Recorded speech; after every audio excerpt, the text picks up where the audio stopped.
Now we open the discussion to the floor. Vijay Nayak, yeah.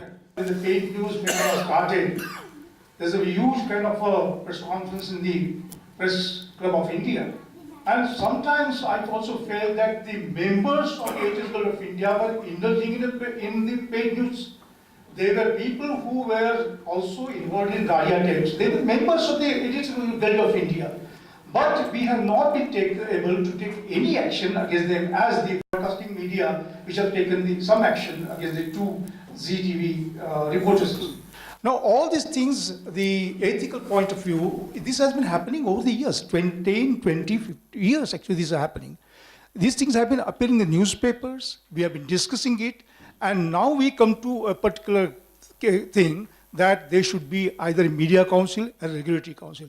I mean, are we now demanding that it should be there to regulate the media? Mr. Tripathi says, no, there should not be any regulatory mechanism, you see. But we have come to that particular stage where the government would do that, and the members of parliament would do the same kind of thing in the parliament, and we will have no answer to that because we have become corrupt. Corruption is just one aspect of it. I would probably have expected you to include other aspects that are very, very lethal, particularly in a country like ours. And one of them is excessive communal and ultra-jingoistic approaches that the media, particularly the television, has started taking recourse to. You have to include maybe in a sequel the fact that we have a major player now. I mean, the polyester prince's son is really the new Murdoch. And I don't see that at all being part of the narrative here. I was just sitting here and I was trying to decipher what would press mean, or the full form of press. What I could come out with is public research for enlightening social society. However, it has changed now. It is public rape for enlightening social society. That's how I will put it. Thank you for that acronym. Thanks. Yeah, yeah. So we go to the panel now. America से राष्ट्रपति जब यहाँ पे आता है तो Washington post का, New York times का एडिटर यहाँ कभी नहीं आता है। और मैं जब एडिटर्स गिल्ड का सेक्रेटरी जनरल था तो मैंने एक सुझाव रखा था कि एडिटर्स जो हैं वो रिपोर्टर बन करके प्राइम मिनिस्टर के साथ क्यों जाते हैं, जो पीएमओ कवर करता है वो क्यों नहीं जाता है। ये उसका हक है, उस वक्त एडिटर चला जाता है। हो सकता है कुछ एडिटर्स अच्छे रिपोर्टर्स हों लेकिन सारे नहीं होते। मुझको ये कहते हुए अफसोस होता है कि एडिटर्स गिल्ड में जब ये सुझाव मैंने रखा किसी ने सपोर्ट नहीं किया, क्योंकि हर एडिटर जो है वो रिपोर्टर बन के जाना चाहता है। टिकट खरीदने नहीं खरीदने की बात बाद में है। ये सबसे बड़ी बात है कि एडिटर खुद अगर अपने कद को लेके अगर सजग नहीं है, सावधान नहीं है, तो आप किस चीज़ की उम्मीद कर रहे हैं। वो क्यों साथ जा रहा है? क्योंकि वो संबंध अच्छे होते हैं, बारी बारी से सबको बुलाया जाता है, पीएम के साथ फोटो होता है, आपके घर पे भेज भी दिया जाता है। I really don't understand. Maybe I'm not that old, that's why. Regulation is not about control. Please, regulation is not about control. I know. We are still living in that ghost of emergency. I still feel that we need to come out. These are different contexts, different ages. It's also about development and support to the profession that needs it. Somebody is talking about too much negativity in the press. We have a negative bias. Of course we do. We don't report that 7 planes took off safely. Of course we report which crashed. That is what journalism is about. Then I'm hearing objectivity. Such an old subject with journalists, which we all know it's not possible. Your mind sees, your eyes see what your mind sees. So where do we begin with that? It's so bizarre that we are in a situation where we have experienced people on this panel. We could, I think, take it forward from what Satish has shown on this film. We could take it to what can be done, what should be done. We're talking about small things like tickets and invitations and all that. Not to put you down for saying it, but I'm saying that if we're here to discuss something such as journalistic ethics, which is not a question mark of whether it's going to crumble, it has crumbled. Our reputation, our credibility is the lowest it could ever be in India. There is a nexus between the politicians, business, and journalism. And it is so serious that until we journalists don't have to face this dilemma every day. I know young journalists who are idealistic, but they have to decide Am I going to refuse what my boss tells me to cover because he's being paid a package for it? Because if he refuses, he's fired, he has 2 little children at home, and he gets compromised. He says, okay, I'll do it because I have to survive. These are the real issues young journalists are facing. It's not because they are corrupt, it's because the system has been made corrupt and it's established that it's okay to be that way. And that is what I think Satish's film we should take it forward from that. Now, where do we go from here? We're all stuck. We keep repeating the same stories. We keep repeating the fact that we've reached the stage. Unless we have something really serious to contribute, I don't think we should talk. I don't have anything to say. Okay. And I wanted to comment on something Mrs. Vasanti had said. You spoke about teaching ethics and standards in journalism schools. I think Mrs. Madhu Trehan also touched upon it in her comment just before. We are taught ethics and standards. You have to see what the industry is also about. I'm not saying that you right now just said about, the young journalists going and the conflict of whether I should do what my boss says or whether I should do what I should, what I feel is... As a young person, I'm disappointed in you that you seem to accept corruption as the norm. And that's it. It's sad.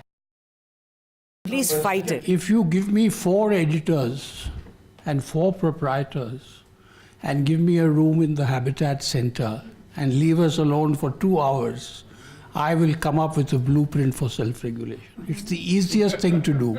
But if you don't want to do it, that's another question. Some people say it's not easy to do. It's very easy to do. There are many blueprints in other countries. But if you don't want to do it, well, that's it. I'm alone. Yeah. No, we'll get 4 editors. You name 4 editors who will join this? You name 4 proprietors who will join this? You want to say something? No. My point is that I'm not against regulation or self-regulation. The point is, even the laws, rules, and regulations which are there, after all, editors were taken to task and sent to jail for extortion, allegations of extortion, in the given rules and regulations. So I'm not saying I have nothing much to say because whatever I wanted to say, Madhu Trehan has said it. Control करने को लेके हम corruption की बात बार बार कर रहे हैं कि किस तरह से इसको आप लाइन पे लाएं. 1000 चीज़ें हैं और वो कैसे काबू में आए. टीवी चैनल्स के ऊपर विनोद जी भी जाते हैं, हमको भी मौका थोड़ा बहुत कभी कभी मिल जाता है.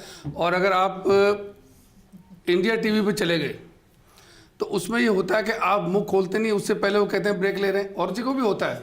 और उसमें कोई ऐड का रेशियो नहीं है. मैंने उनको मना भी कर दिया.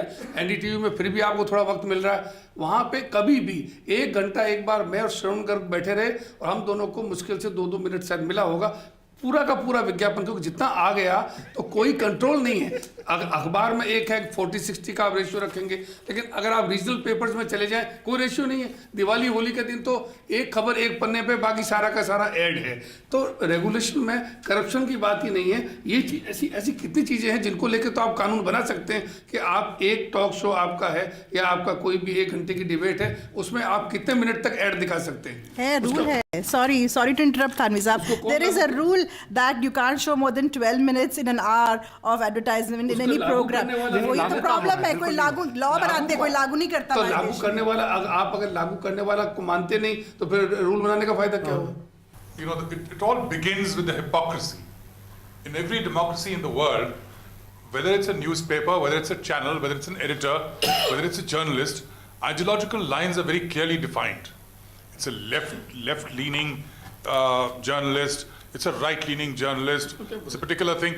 हमारे यहाँ everybody, every single newspaper claims that we are totally independent. Every journalist, every editor, we are totally independent. Nobody is willing to admit that they are following a particular ideological line. I have been an editor for 40 years. I have not met a single independent journalist in my life. I agree with you. I quite agree with you. And that is my point. This hypocrisy has to stop.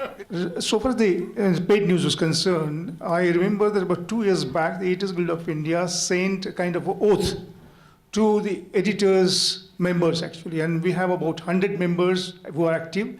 and 100 non-active members, you see. But the response from the editors was so poor that nothing was implemented. Nobody could take oath. And what Madhu Train just said, it is a nexus between the journalists, the corporate media, and also the businessmen and politicians. Unless that is actually broken, it is just impossible to have any kind of self-regulation, because the editors, as you said just now, are also under great pressure to get advertisements for a newspaper. I mean, May I recommend one film called Brokering News? You can Google it and find it on YouTube, or it may be on our website, News Laundry, I'm not sure. But you can Google it. It's called Brokering News, which gives in great detail how news packages were made in the last election. The reason I didn't want to make any comment is, you know, it reminded me of, you must have seen that movie, Waqt. And there was a famous dialogue of Rajkumar, कि जिसके घर शीशे के होते हैं जानी, वो दूसरों के घरों में पत्थर नहीं मारा करता. So our house is also made of glass. When I said our, one of the pillars. I personally feel all the pillars are coming. And we were hoping that at least one pillar would hold on so that it can save the other three. If you see the Vora committee report, it includes not only journalists, but also judiciary. So now the circle is totally complete.